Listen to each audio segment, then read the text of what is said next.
नरेगा संघर्ष मोर्चा की तरफ से दिल्ली के जंतर मंतर पर पिछले 60 दिनों से धरना चल रहा है। उनका ये धरना NMMS जो ऐप है जिसके द्वारा जो ऑनलाइन हाजिरी लगती है उसके विरोध में किया जा रहा है। देश भर में से जो नरेगा वर्कर है वो दिल्ली के जंतर मंतर पर पहुंच रहे हैं। आज उनके जो धरने का लास्ट दिन है।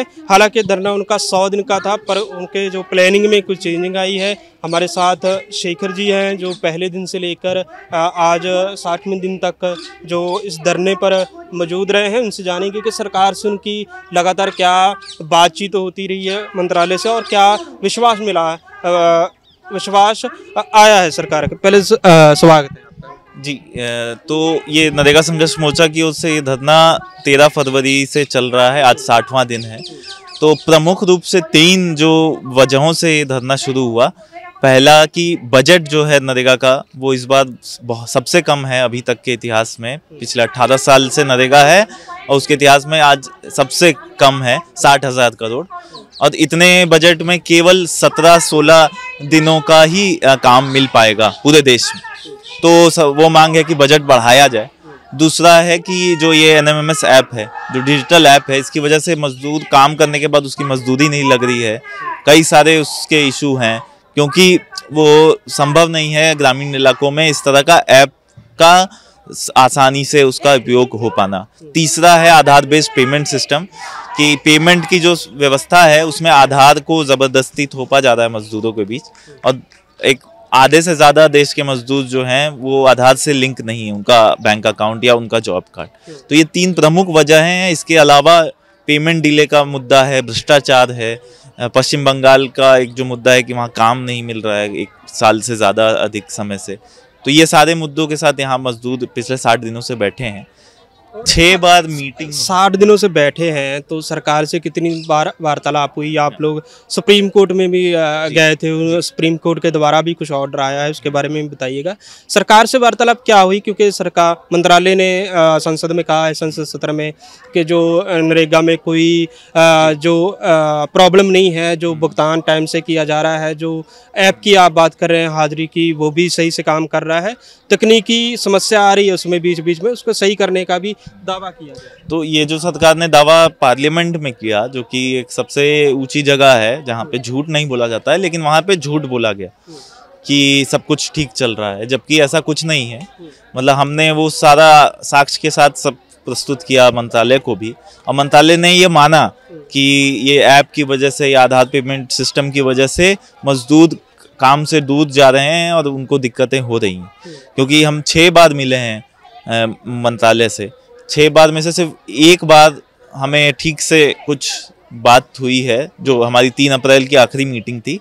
उस मीटिंग के बाद ये आधार बेस्ड पेमेंट सिस्टम में जो डेडलाइन लगाई थी उसको हटा दिया गया। वो 30 जून तक वो डेडलाइन चली गई। लेकिन जो बाकी मुद्दे हैं उस पर सरकार का रुख बिल्कुल ही मजदूरों के विरुद्ध है। और जो एक केस हमने दायर किया था मजदूरों के साथ, मतलब सारे मजदूरों के उस पर, वो केस सुप्रीम कोर्ट में 18 तारीख को उसकी सुनवाई हुई थी। उसमें सुप्रीम कोर्ट ने केंद्र सरकार से जवाब मांगा है। जुलाई में उसकी अगली हियरिंग है। लेकिन आज के समय में जिस प्रकार से माहौल है, जब तक मजदूर सड़क पे आके अपना बात नहीं रखेंगे, हमें किसी पे भी भरोसा नहीं है कि हमें वहाँ से कुछ मिलेगा। आज की जो ये केंद्र सरकार है वो किस तरीके से दमनकारी है, ना वो किसी की सुनती है, ना वो किसी से सुन के किसी चीज़ को लाती है। वो सबके सामने है कि किस तरीके से इस ऐप को सिर्फ एक ज़िले में, देश के अलवर ज़िले में, राजस्थान के अलवर ज़िले में उसका पायलट किया और पूरे देश में उसको लागू कर दिया बिना सोचे समझे। तो इस तरीके से समझ आता है कि ये सरकार जानबूझ के सारी चीज़ें कर रही है ताकि मजदूर इस काम से दूर हटें और शहरों की तरफ आएँ और कम पैसों पे मजदूरी करें। आपका कहने का मतलब कि सरकार चाह रही है कि नरेगा को किस तरीके से बिल्कुल बिल्कुल, क्योंकि आप अगर समझें कि सबसे पहले इसका बजट का कम किया गया। बजट 60,000 करोड़ किया गया, जो पिछली बार से 33% कम है और इस अभी तक के इतिहास में सबसे कम बजट है नरेगा। उसी समय ये NMMS ऐप लाया गया और आधार बेस्ड पेमेंट सिस्टम लाया गया। ये दोनों चीज़ें इसलिए ही लाई गई ताकि मजदूर इससे दूर हटे और फिर एक पिक्चर बनाई जाए कि इस साल तो नरेगा में डिमांड ही नहीं हुआ वर्कर्स का। अभी एक रिपोर्ट आई है जिसमें ये बताया गया है कि इस साल नरेगा में 27% कम डिमांड होगा काम का, और उसकी प्रमुख वजह है ये एनएमएमएस ऐप और आधार बेस्ड पेमेंट सिस्टम। क्योंकि ऐसा माहौल जब बनाया जाएगा कि मजदूर को ये सारी चीज़ें करनी होगी दिन की एक मजदूरी पाने के लिए, वो मजदूरी भी बहुत कम है, 250-250 रुपये से ज़्यादातर राज्यों में नहीं है। तो उतनी सी मजदूरी के लिए अगर इतनी सारी कठिनाई लाई जाएगी तो मजदूर हार कर वो काम छोड़ देगा। और इस तरीके से सरकार एक तरह का वो नैरेटिव बनाएगी कि मनरेगा में तो अब मजदूर काम करना ही नहीं चाहते। तो हमारे साथ महिला भी है, उनसे बात।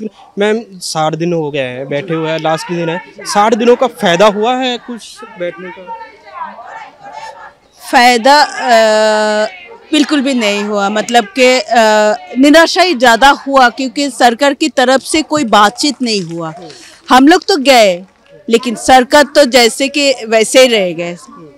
ये सरकार जो है वो तो बस खुद का ही बात सुनते हैं, किसी और की तो बात नहीं सुनती है। तो फ़ायदा हुआ ये कैसे करे, कैसे बोले।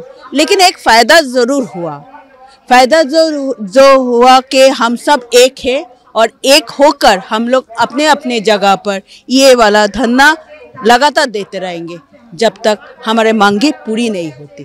तो आप बेसिकली बंगाल से आते हैं, तो बंगाल में किस तरह की जो समस्या है नरेगा में? बंगाल की सबसे बड़ा समस्या ये है कि पूरा जो गांव में रहते हैं तो पूरा नरेगा के ऊपर ही निर्भर है। तो नरेगा 2021 के 26 दिसंबर के बाद सरकार ने पैसा भेजना बंद कर दिया। इसी वजह से तो काम रुक गए, और जो लोग पहले से काम किया था उसका पैसा भी बंद हो गया। तो ये जो है आधा जो है क्या, आधा चले गए दूसरी जगह में चले गए काम करने के लिए, और जो इधर है जो अपने गांव में है वो क्या काम करेंगे, काम तो है नहीं। वो क्या कर रहे हैं कि लोकल लिकर जो है वो बनाना शुरू कर दिया। इससे सबसे बड़ा इम्पैक्ट जो है फीमेल के ऊपर हो गया। वायलेंस इतना ज़्यादा बढ़ गया गांव में, आप आके देख कर जाइएगा। किस तरह से आपने महिलाओं की बात करी? मतलब कि जो वायलेंस जो होता है, मतलब कि घर में पैसा नहीं है, खाना नहीं है, जो राशन सरकार ने दिए थे, प्रधानमंत्री ग्रामीण कल्याण अन्न योजना जो था 5 kgs करके, वो भी बंद कर दिया। राशन इतना ज़्यादा तो नहीं मिलता। और पहली बात है कि हम लोगों का ज़्यादा राज्य सरकार की जो कार्ड होती है, रेशन कार्ड जो होती है वो ज़्यादा है, केंद्र का कार्ड थोड़ा कम है। इस वजह से सबका प्रॉब्लम यही है कि राशन जब बंद हो गया, 5 kgs एक्स्ट्रा जो था वो बंद हो गया। इसका हाल क्या हुआ, लोकल लिकर ज़्यादा हो गया। इसके ऊपर क्या है, घर में अगर खाना नहीं है, पैसा नहीं है तो क्या होगा। वायलेंस ज़्यादा हो रही है, चाइल्ड मैरिज ज़्यादा हो रही है। तो आगे आप लोग ने जो प्लानिंग बदली है, 60 दिन के बाद आपने कहा है कि हम राज्यों में करेंगे। 60 दिन यहाँ दिल्ली में बैठने के बाद आप लोगों को सफलता नहीं मिली है, तो राज्यों में आपको कैसे? देखिए मैंने क्या कहा, सफलता जो नहीं मिली तो बात तो हम तो नहीं की, मतलब सफलता ये है कि हम लोग सब एक है। और ये जो हम लोगों का जो धरना है वो अपने अपने जगह में करेंगे, चाहे इसलिए कि हम लोगों की राज्य का मंत्री वो आके प्रेशराइज करे केंद्र का। यही हम लोगों का दावी। सरकार दावे करती है कि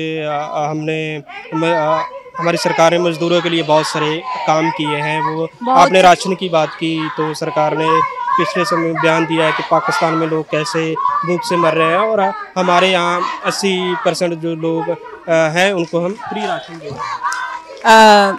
बस वो तो राशन देते हैं मध्य प्रदेश और उत्तर प्रदेश को, और कोई जिला पश्चिम बंगाल को तो 2023 और 24 बजट से भी निकल दिया, नरेगा का बजट से भी निकल दिया।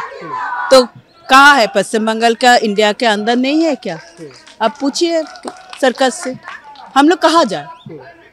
यही तो है। आगे सरकार बातचीत नहीं करती है तो क्या? हम लोगों के ये जो दावी है, जो मांगे है, वो तो चालू रहेगा जब तक अपना रुई ना हटा ले सरकार अपने कानों से। यही हम लोगों का अगला प्लानिंग है। बहुत बहुत शुक्रिया बात करने के लिए। तो ये नरेगा जो वर्कर थे और जो प्रोटेस्ट को लीड कर रहे हैं पिछले 60 दिनों से, बंगाल से थे, जो बात कर रहे थे। उन्होंने तमाम समस्या बताई जो नरेगा में आ रही है, जो हाजिरी को लेकर है, मजदूरी को लेकर है।